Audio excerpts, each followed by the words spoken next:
Solo.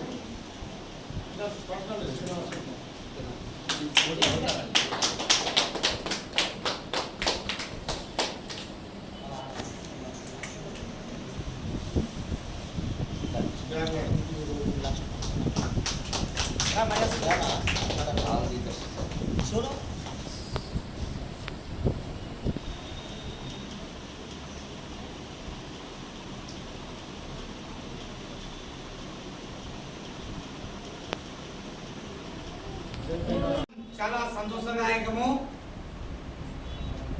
ఈ association welfare association president గా చంద్రశేఖర్ గారు మరియు ఆనరబుల్ ప్రెసిడెంట్ మురాహరి గారు, సెక్రటరీ జహరుద్దీన్ గారికి, ట్రెజరర్ అబ్దుల్ జలీల్ గారికి, డిస్ట్రిబ్యూటర్ వ్యవస్థాపకులు మస్తానవల్లి గారికి, వికలాంగుల అధ్యక్షుడు మర్యాద్ దాస్ గారికి, ఇక్కడికి విచ్చేసినటువంటి ఉద్యోగ సంఘాల నాయకులకు, ఉద్యోగస్తులకు మరియు ప్రతి ఒక్క వికలాంగులకు నా యొక్క హృదయపూర్వక నమస్కారాలు.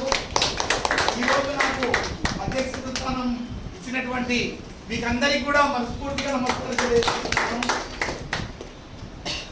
ఈరోజు 65th డిజబుల్ డే, అందరికీ శుభాకాంక్షలు. ఇప్పుడు సెంట్రల్ స్టేట్ మన చట్టం 2016లో అట్లే 2016లో వికలాంగ చట్టంకి వచ్చింది. దాన్ని సుప్రీంకోర్టును మంచిగా అది ఏకీభవించింది. సుప్రీంకోర్టు కోర్టును దాని ప్రకారంగా జరపనుకొని అన్ని రాష్ట్ర ప్రభుత్వాలకి ఆదేశించడం జరిగింది. కానీ ఈ జీవోలు మంచిగా ఉన్నాయి, బాగున్నాయి.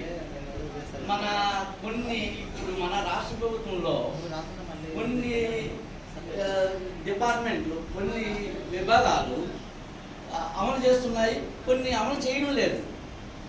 కానీ ఇప్పుడు ఉదాహరణకి జియో నెంబరు 42, అది జియో నెంబర్ 42 2011 అక్టోబర్లో వచ్చింది. అందులో రోషన్ పాయింట్ 31 డమ్ అండ్